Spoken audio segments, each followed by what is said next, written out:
तो चलिए आज के इस क्लास में हम लोग गुणसूत्रीय विकार के बारे में पढ़ने वाले हैं। पिछले क्लास में हम लोग जेनेटिक डिसऑर्डर को हम लोगों ने शुरू किया था, अनुवांशिक विकार को, जिसके अंदर हमने आपको बताया था कि दो तरह का क्या होता है, ये विकार होता है। ठीक है, तो ये हमारा दूसरा टाइप वाला है जिसको हम लोग क्या बोलते हैं, गुणसूत्रीय विकार कहते हैं, जो गुणसूत्र के संख्या बदलने के कारण या गुणसूत्र के संरचना बदलने के कारण ये विकार उत्पन्न होता है। ठीक है, तो चलिए गुणसूत्रीय विकार में हम जो खासकर पढ़ेंगे यहाँ पर, तो गुणसूत्र की संख्या बदलने के कारण जो बीमारी होती है वो पढ़ेंगे, और किस में होती है तो मानव में जो होता है वो पढ़ेंगे। गुणसूत्र के संरचना बदलने के कारण जो होता है वो हम लोग इसमें इस टॉपिक में नहीं पढ़ेंगे। ठीक है, वो प्लांट में होता है, वो अक्सर देखा जाता है, पॉलीप्लोइडी जिसको कहते हैं, वो प्लांट के केस में होता है। हम लोगों को सिर्फ एनिमल के केस में देखना है, तो यहाँ पर हम लोग वही गुणसूत्रीय विकार देखेंगे। ठीक है ना। चलिए सबसे पहले देखते हैं कि ये किस तरह से गुणसूत्रीय विकार जो है वो किस तरह से उत्पन्न होती है। ठीक है, तो देखिए यहाँ पर सपोज दैट हम मानकर चलते हैं कि एक कोई फीमेल है। ठीक है, उसके पास सबसे पहले इसको भी हम दो पार्ट में बांट कर पढ़ेंगे। एक पार्ट को हम लोग ये वाला कर देते हैं कि लिंग क्रोमोसोम में गड़बड़ी के कारण, और दूसरा हम लोग पढ़ लेंगे ऑटोसोम में गड़बड़ी के कारण। तो लिंग क्रोमोसोम में गड़बड़ी के कारण हम पढ़ रहे हैं फर्स्ट पॉइंट में। तो देखिए एक मादा है जिसके पास XX क्रोमोसोम है। ठीक है, और यहाँ पर क्या है, एक नर है जिसके पास XY क्रोमोसोम है। ठीक है, अब देखिए यहाँ पर मादा के द्वारा मादा युग्मक बनाया जाएगा और नर के द्वारा नर युग्मक बनाया जाएगा। तो नर ने क्या किया, यहाँ पर नॉर्मल युग्मक बनाया, एक X वाला और एक Y वाला। लेकिन जब मादा युग्मक बना रही थी, है ना, जब मादा युग्मक बना रही थी तो उस समय कोई प्रॉब्लम हो गया। कौन सा प्रॉब्लम हो गया, तो अर्धसूत्री विभाजन के समय आप सभी जानते हैं कि जब अर्धसूत्री विभाजन होता है तो वो बहुत ही चरणों में होता है, अलग अलग स्टेज होते हैं उनके।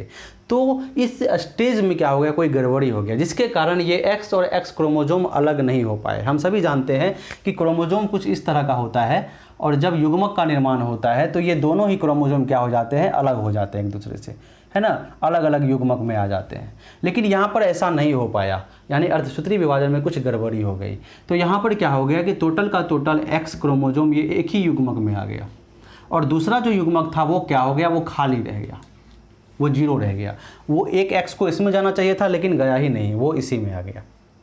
ठीक है, तो ये प्रॉब्लम हो गई। अब यहाँ पर अगर ये प्रॉब्लम हो गया, युग्मक बनते समय ही अगर ये प्रॉब्लम हो गया, तो फिर आप जब युग्मक को आप मिलाएंगे, निषेचन कराएंगे, फिर उससे नया जीव विकसित होगा, तो देखिए गड़बड़ी उत्पन्न हो जाएगी। किस तरह की गड़बड़ी उत्पन्न हो जाएगी, देखिए अगर ये डबल X वाला जो है इस X से मिलेगा तो ट्रिपल X कंडीशन आ जाएगा। समझ में आ गया। अगर ये डबल X वाला जो है इस Y वाले से अगर फ्यूज करता है तो एक नया तरह का यहाँ पर जो है युग्मक बनेगा, युग्मक नहीं सॉरी जायगोट बनेगा। वो किस तरह का बनेगा, वो XXY वाला बनेगा। एक ये कंडीशन उत्पन्न हो सकता है। अगर ये X जो है इस 0 वाली से क्या होता है कि कांटेक्ट में आता है, तो यहाँ पर X 0 टाइप का बन जाएगा। ठीक है, और ये 0 वाला अगर इस Y के कांटेक्ट में आता है तो ये Y 0 वाला कंडीशन बन जाएगा। तो जितनी भी कंडीशन आ रही है सभी में यहाँ पर बीमारी उत्पन्न हो रहा है क्रोमोसोम की संख्या बदलने के कारण। और वो कौन से क्रोमोसोम, लिंग क्रोमोसोम की संख्या बदलने के कारण। तो हमें यहाँ पर 4 केस दिख रहा है, लेकिन हम यहाँ पर 2 ही केस, इस 4 में से हम लोग 2 ही केस को पढ़ेंगे। ठीक है, तो इस 2 केस को जो पढ़ेंगे हम, वो कौन कौन पढ़ेंगे, तो एक तो हम लोग पढ़ेंगे ट्रिपल X वाला पढ़ेंगे। ठीक है ना, एक हम लोग क्या पढ़ेंगे, ट्रिपल X वाला, और एक हम लोग पढ़ेंगे ये X वाला। ठीक है, ट्रिपल X वाला, सॉरी ये नहीं, ये हमें पढ़ना है और हमें ये पढ़ना है, X 0 वाला और डबल X और Y वाला। ठीक है, चलिए तो इस को याद रखना है कि इस X 0 के कारण जो बीमारी होती है, इस कंडीशन से जो बीमारी उत्पन्न होता है वो किस में होता है, वो मादा में होता है। क्यों, क्योंकि एक X क्रोमोसोम यहाँ से गायब हो गया। दो X होना चाहिए तो मादा ठीक से डेवलप करती, तो यहाँ पर एक ही X है, तो ये किस में होगा, ऐसा मादा में होगा। ठीक है, और ये कौन सा बीमारी में होगा, X 0 कंडीशन जो है ये कौन सा बीमारी में आता है, तो ऐसा कहाँ पर होता है, तो ऐसा होता है टर्नर सिंड्रोम में। किस में होता है, टर्नर सिंड्रोम में होता है। इसको हम लोग बोलते हैं टर्नर सिंड्रोम। टर्नर सिंड्रोम जिसमें क्या हो गया कि एक X क्रोमोसोम गायब हो गया, एक X क्रोमोसोम की कमी हो गई। ठीक है, इसको टर्नर सिंड्रोम बोलते हैं। और इसके इस कंडीशन में देखिए यहाँ पर क्या हो गया, यहाँ पर सिर्फ XY रहना चाहिए था, लेकिन यहाँ पर एक और X बीच में जो है वो क्या हो गया है, घुस गया है। यानी यहाँ पर एक अतिरिक्त X गुणसूत्र आ चुका है। जो सिर्फ XY होना चाहिए था तो सिर्फ क्या है यहाँ पर XXY हो गया, X भी है Y भी है। है ना। तो इस परिस्थिति में जो बीमारी होगा इसको बोलते हैं हम लोग क्लिफेंटर सिंड्रोम। क्या बोलते हैं इसको बोलते हैं क्लाइफेंटर सिंड्रोम, ठीक है, क्लिनफेल्टर सिंड्रोम। तो ये होता है मेल में और ये होता है फीमेल में, ये होता है फीमेल में। किस कंडीशन में, तो हम लोग अभी पढ़ रहे हैं लिंग क्रोमोसोम में गड़बड़ी के कारण। तो एक क्लिफेंडर सिंड्रोम मेल में हो सकता है। तो क्या होता है इस कंडीशन में कि एक एक्स्ट्रा एक्स क्रोमोसोम, मेल में तो एक्स वाई होता है ना, एक्स वाई होता है, लेकिन यहाँ पर एक एक्स्ट्रा क्या हो गया है, एक्स क्रोमोसोम आ गया है, एक एक्स्ट्रा एक्स क्रोमोसोम आ गया है। तो देखिए ये क्लिफेंटर सिंड्रोम किस चीज़ का केस है, मैंने आपको बताया था कि एक क्रोमोसोम के बढ़ जाने या घट जाने के कारण। तो यहाँ पर एक क्रोमोसोम बढ़ जा रहा है, एक क्रोमोसोम क्लिफेंटर सिंड्रोम में क्या हो रहा है, बढ़ रहा है। तो एक क्रोमोसोम जब बढ़ रहा है तो एक क्रोमोसोम बढ़ने के कारण ये किस केस में आ रहा है, तो ये आपको आ जाएगा किस चीज़ में, त्रिसूत्रता में। ये ट्राइजोमी का केस हो गया, ट्राइजोमी का।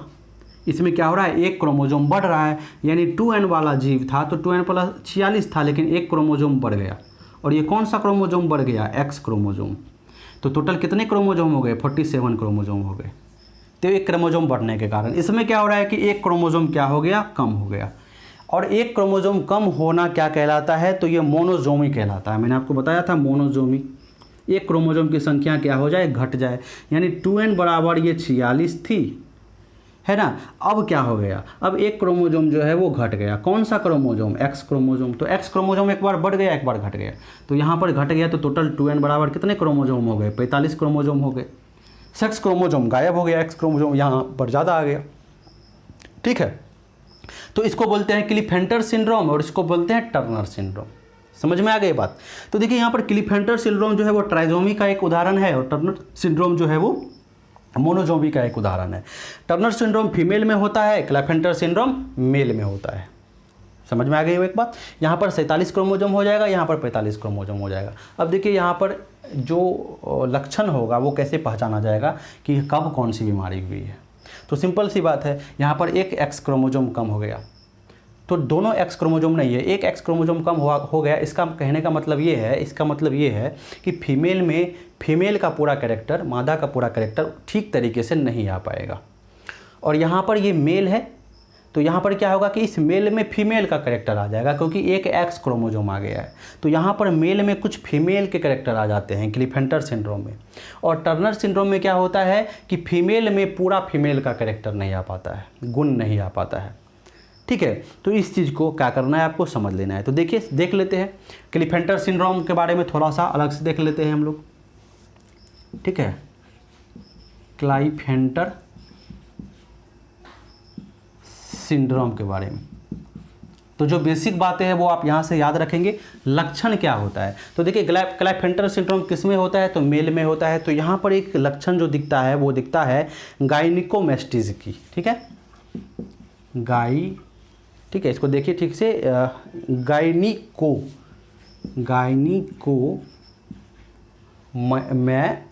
गायनिकोमेस्टीज, ठीक है।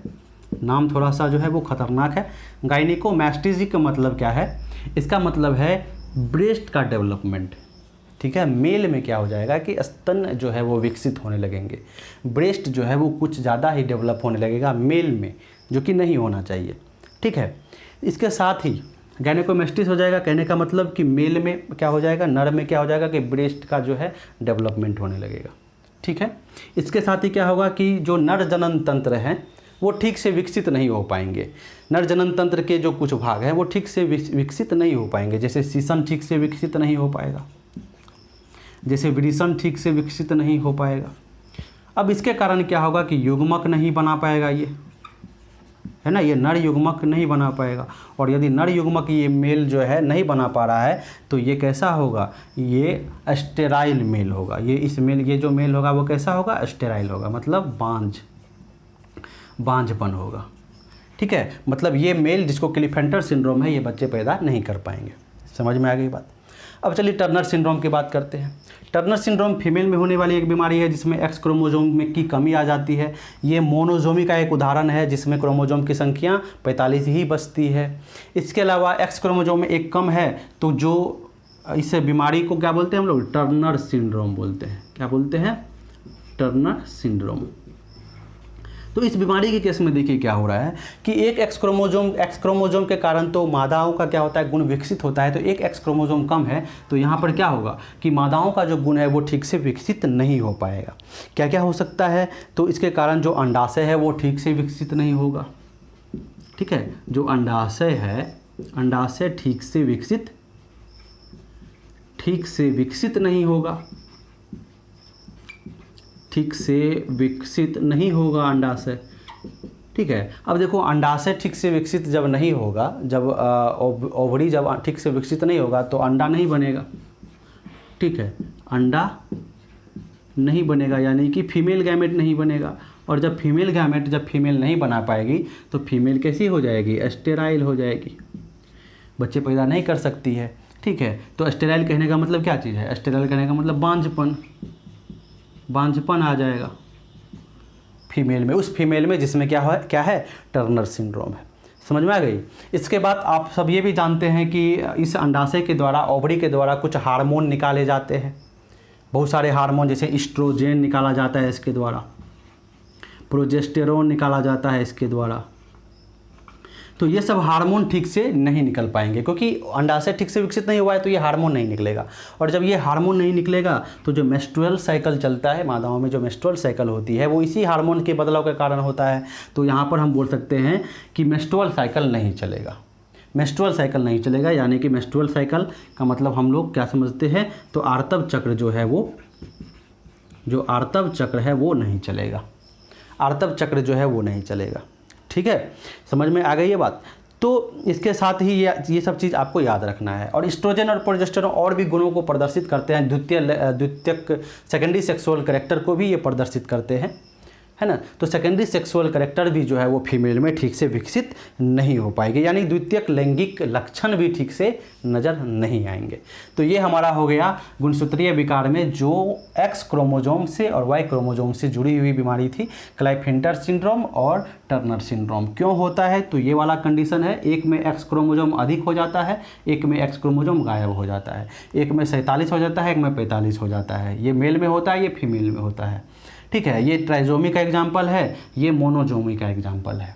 इसके लक्षण यहाँ पर हैं और इसके लक्षण ये हैं।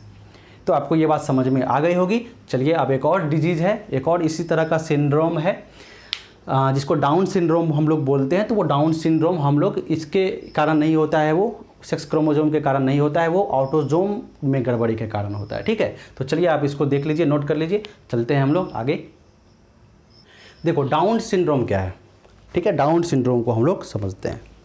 तो डाउन सिंड्रोम में क्या है कि ये एक्स क्रोमोजोम के कारण या वाई क्रोमोजोम के कारण, यानी सेक्स क्रोमोजोम के कारण ये नहीं होता है। इसमें क्या होता है कि जो 21 क्रोमोजोम है, 21 क्रोमोजोम, ठीक है, 21वां जो क्रोमोजोम है, मान के चलो कि 21वां क्रोमोजोम है।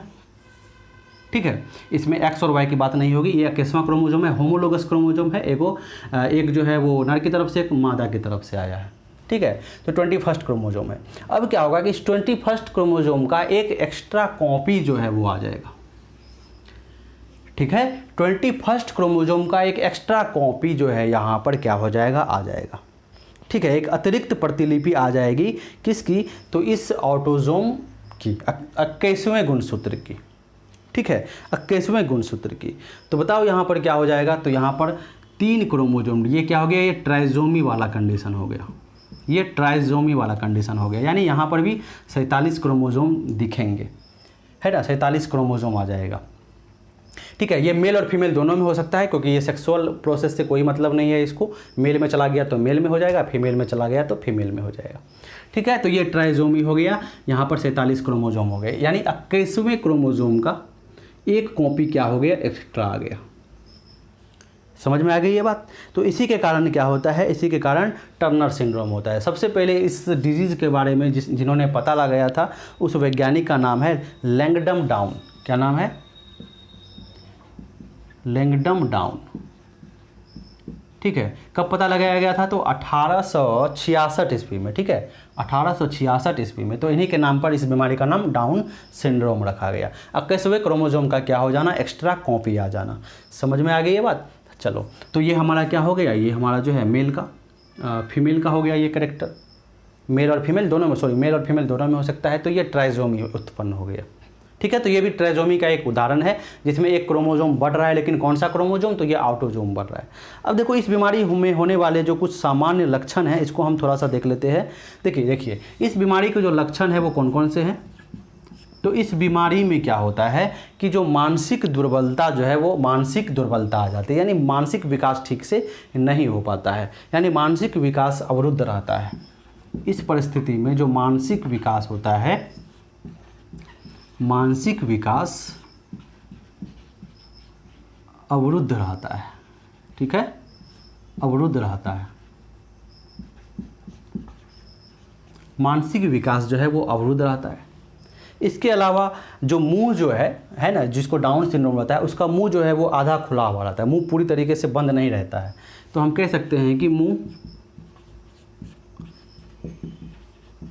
आंशिक रूप से खुला रहता है। ठीक है, जो मुंह है वो आंशिक रूप से क्या होता है, खुला रहता है। एक ये लक्षण हो गया इस बीमारी का। एक और लक्षण होता है कि जो हाथ की जो हथेली होती है, इस हथेली में एक खास कंडीशन बन जाता है जिसको हम लोग पाल्म कीज कहते हैं। क्या कहते हैं, पाल्म कीज। इसकी हथेली के अंदर जो है पाल्म कीज दिखाई पड़ता है। अब पाल्म कीज क्या होता है, देखिए हमारा जो ये हाथ है, ये उंगली है हमारी 3 4, 1 2 3 4 और ये 5, सपोज दैट इस तरह से हमारा हाथ है, हमारी हथेली है। तो हमारी हथेली की जो लकीर होती है वो किस तरह का होता है, वो ऐसा होता है, कभी ऐसा होता है, कभी ऐसा, कभी कोई किधर भी जा सकता है वो लकीर। ठीक है, ऐसा होता है। लेकिन इस बीमारी में पाल्म कीज, इस हाथ में हथेली में क्या होता है, जो ये लाइन होती है वो इस तरह से होती है, एकदम सीधी लाइन होती है। तो इसी को कहते हैं पाल्म कीज। समझ में आ गई ये बात। अब चलिए, अब जो नर होते हैं डाउन सिंड्रोम में, जो नर होते हैं ये कैसे होते हैं, स्टेराइल होते हैं। अगर ये नर हुआ या फीमेल कोई हुआ, अगर ये नर हुआ तो या फीमेल हुआ तो ये जो है ये बच्चे पैदा नहीं कर सकते हैं, मतलब ये क्या होती है, ये होता है स्टेराइल। ठीक है, तो चलिए डाउन सिंड्रोम भी खत्म हो गया। तो जो भी गुणसूत्रीय विकार थे या जितने भी अनुवांशिक विकार थे सबका सब हमने खत्म कर दिया इस क्लास को लेकर के। अब एक छोटा सा टॉपिक बचा है पेडिग्री एनालिसिस का। इस टॉपिक को मैं आपको नेक्स्ट क्लास में एक छोटे से वीडियो में मैं आपको डिस्कस कर दूंगा। चलिए, तब तक अगर वीडियो पसंद आया होगा तो लाइक कीजिए, चैनल को सब्सक्राइब कीजिए, वीडियो को शेयर भी जरूर कीजिएगा। गुड बाय, नेक्स्ट क्लास में फिर से आप लोगों से मिलते हैं।